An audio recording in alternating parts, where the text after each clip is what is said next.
বর্ডারে আমাদের সুপুরি গাছ দেওয়া আছে। তো মানে বেসিক্যালি পার্টিশন করা হয় না, জায়গার যে পার্টিশন করা হয় সেই পার্টিশন ওয়াইজ সুপুরি গাছ দেওয়া আছে আর কি বর্ডার অনুযায়ী। তো এই যে পুরো লম্বা করে সুপুরি গাছের বর্ডার।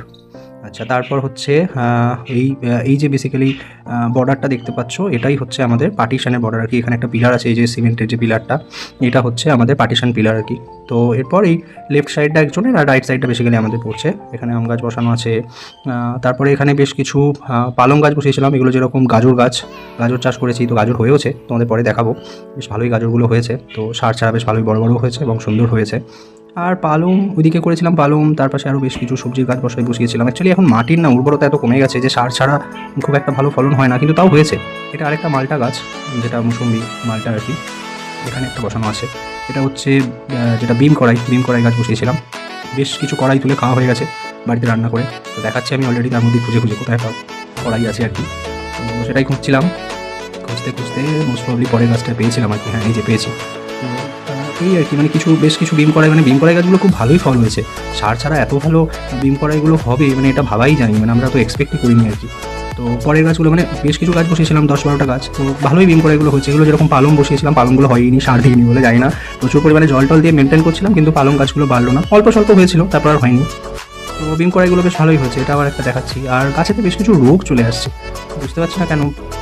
যদিও আমরা এই মানে শাকসবজিটার জন্য অ্যাকচুয়ালি কোনো সার বা কিছু ইউজ করছি না। তো এটা হচ্ছে আমার বেসিক্যালি বাগানটা আর কি।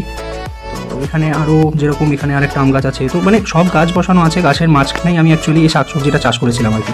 এখানে যেরকম কপি দিয়েছিলাম, যেটা হচ্ছে ব্রোকলি আর কি, তো কয়েকটা গাছই বসিয়েছিলাম, একটাতেও কপিও কিছু হয়নি, তো আলটিমেটলি সেই বাজার থেকে কিনে এনে খেতে হচ্ছে। এটা আরেকটা আম গাছ।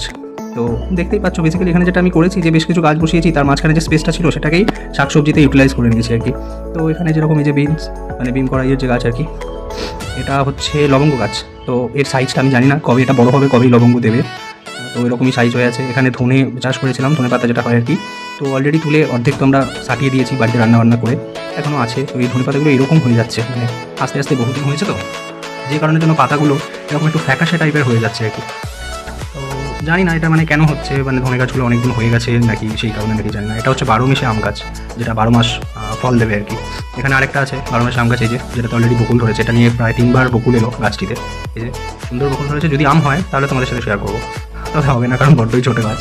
তো এটা হলো। তারপর এখানে এটা ক্যাপসিকাম গাছ, অনেক ছোটো বসিয়েছিলাম, এই একটু বড় হয়েছে, কারণ সারটা তো আমরা কিছু ইউজ করছি না, তো ধীরে ধীরে হচ্ছে। এটা টমেটো গাছগুলোতে মোটামুটি টমেটো হচ্ছে, কিন্তু একটাও লাল হওয়ার আগে পোকাতে তারপরে তোমার পাখিতে খেয়ে নিচ্ছে, তো সবুজই থেকে যাচ্ছে ওই জন্য।